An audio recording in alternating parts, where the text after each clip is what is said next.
சவுல் தாவீது ராஜாவை கொல்ல 4 விதத்துல தீர்மானம் பண்ணுவார். அந்த 4 விதத்திலையுமே தாவீத சவுல் ராஜாவால கொல்ல முடியல. 1 சாமுவேல் 19:1-7 வரைக்கும் வாசிக்கலாம். தாவீதை கொண்டு போடும்படிக்கு சவுல் தன் குமாரனாய யோனத்தானோடும் தன் ஊழியக்காரர் எல்லாரோடும் பேசினான். சவுலின் குமாரனாய யோனத்தானோ தாவீதின் மேல் மிகவும் பிரியமாயிருந்தான். அதனால் யோனத்தான் தாவீதுக்கு அதை அறிவித்து, என் தகப்பனாகிய சவுலுமை கொண்டு போட வகை தேடுகிறார். இப்போதும் நாளை காலமே நீர் எச்சரிக்கையாயிருந்து மறைவான இடத்தில் ஒளித்துக் கொண்டிரும். ஆண்டவர் அப்படியே பண்ணிடுவார். சொந்த மகனை தாவீதை எப்படியாவது காப்பாற்றலாமான்னு நான் பார்க்கிறேன். நான் புறப்பட்டு வந்து நீர் வெளியில் இருக்கும் இடத்தில் என் தகப்பன் பக்கத்தில் நின்று உமக்காக என் தகப்பனோடு பேசி நடக்கும் காரியத்தை கண்டு உமக்கு அறிவிப்பேன் என்றான். அப்படியே யோனத்தான் தன் தகப்பனாகிய சவுலோட தாவீதுக்காக நலமாய் பேசி, ராஜா தம்முடைய அடியானாகிய தாவீதுக்கு விரோதமாய் பாவம் செய்யாதிருப்பாராக. அவன் உமக்கு விரோதமாக பாவம் செய்யவில்லை. அவன் செய்கைகள் உமக்கு மெத்த உபயோகமாய் இருக்கிறது. அவன் தன் பிராணனை தன் கையிலே வைத்துக் கொண்டு அந்த பெலிஸ்தனை கொண்டதினாலே கர்த்தர் இஸ்ரவேலுக்கெல்லாம் பெரிய ரட்சிப்பை கட்டளையிட்டதை நீர் கண்டு சந்தோஷப்பட்டீரே.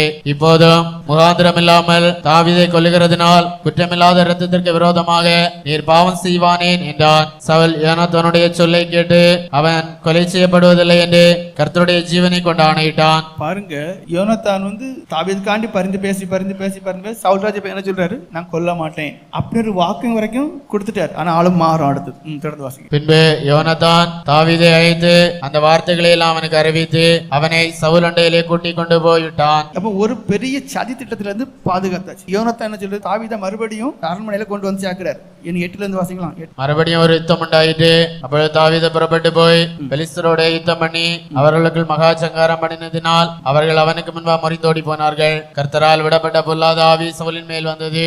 அவன் தன் வீட்டில் உட்கார்ந்து தன் ஈட்டியை கையில் பிடித்துக் கொண்டிருந்தான். தாவீதை தன் கையினாலே சுரமண்டலம் வாசித்தான். அப்பொழுது சவுல் தாவீதை ஈட்டினாலே சுவரோடு சேர்த்து உருவ குத்தி போட பார்த்தான். ஆனாலும் இவன் சவுலுக்கு விலகினதினாலே அவன் இறந்த ஈட்டி சுவரிலே பட்டது.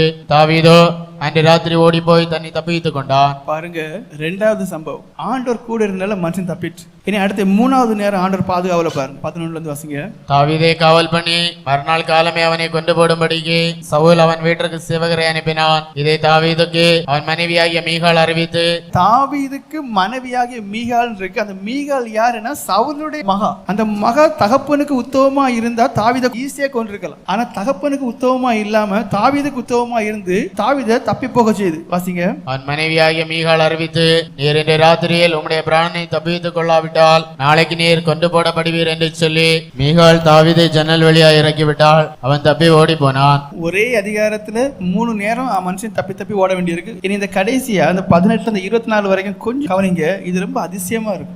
3 வெவ்வேறு சேனைகளை சவுல் ராஜா அனுப்புறார் கொல்றதுக்கு. ஒவ்வொருத்தங்களும் கொல்ல போகும்போது தான் எந்த நோக்கத்துக்கு போனேன் அந்த எண்ணமே இல்லாம வந்த எல்லா ராணுவ வீரர்களுமே தீர்க்க தரிசனம் உரைச்சிட்டு இருக்காங்க. தேவனுடைய வல்லமையான கரத்தை பாருங்க. ஒரு மனுஷனை கொல்ல பாக்குறாங்க.